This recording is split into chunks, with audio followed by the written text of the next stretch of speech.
Hello everybody, I'm with Beau. We are off property at the local park.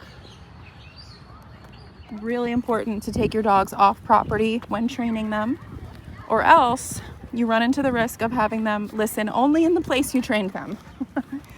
So we get out of the training room, we get out of the court. I tap my tone right there, have him close the gap. We talked about heel the other day, but when you have your dogs in heel, it's a very specific position. So if you ask your dog to heel, make sure you're willing to hold them accountable for staying there. If you're not wanting to hold them accountable, don't put them in heel. Because if you put them in heel and aren't able to hold them accountable, then they start making mistakes and say, oh, I don't have to listen.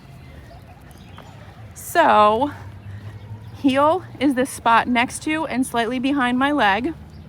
Literally means their head is at the level of your heel. Anytime he moves out of that position, that's when I give him feedback on the e-collar. Lagging behind, veering out too much to the left, going behind my legs, tone. I click tone for that. Going too far ahead, I click stem. Okay, and if the number I'm clicking isn't working, I dial up. You've got to find the motivating number for them to want to stay. So right here, I'm going to click tone. See how that closed the gap? Now I'm going to click stem. So remember, he's new at this. It's his third week of training. Look, now I have a perfect heel.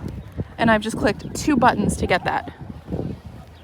We've got the noise from the swimming pool, a playground, and sometimes just being in a new environment can just make it so they don't want to listen.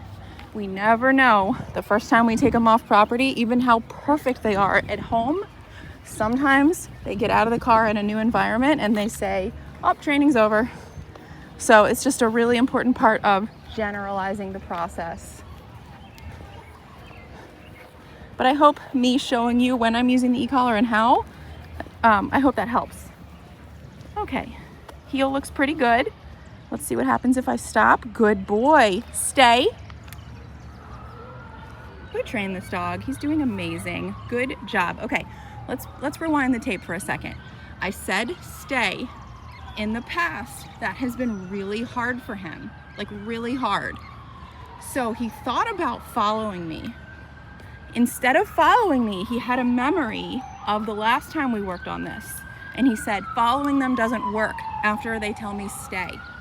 So let me do what I know they like. Let me use the down as the coping skill.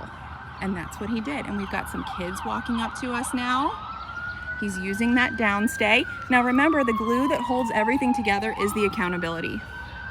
He has to be motivated to hold those commands and avoid the e-collar and earn the praise.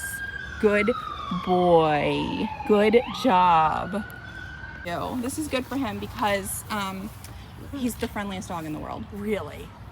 The owners have grandkids, and previously he's jumping all over them, knocking them down to the point where they don't want to interact with the dog. Right. So we did a little bit of work with Jesse, and I'm happy to see he's doing much better. Oh, look at him. Such a good boy.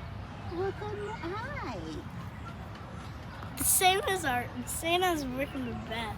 He's doing so good, Beau. Oh, he's the sweetest. Oh my God, the owner is going to be so happy to see this. You guys like him? His name is Beau. Yes. I have a kid in my class named Beau. This is what half of Rip and Beth are. Yeah. Except Minnie. Bless America. Bernadoodle Except, mixed But poodle. they have a Bernadoodle. They have Bernadoodle really mixed bad. poodle. It's They're Lainey. Okay, sorry, that video got interrupted. We ran into a prior client with her grandkids at the park, and oh my gosh, I thought it would be a perfect opportunity for kids to pet Beau and see what he does, because there's grandkids and he's not aggressive in the least, but he's so overexcited with them. He jumps all over them, and it makes it hard for them to interact with him. So he was absolutely perfect as these kids were petting him, and I was so proud. They told him to sit, and he actually sat down. He's listening to them. Amazing. Such a good boy. I'm really happy with how he's doing.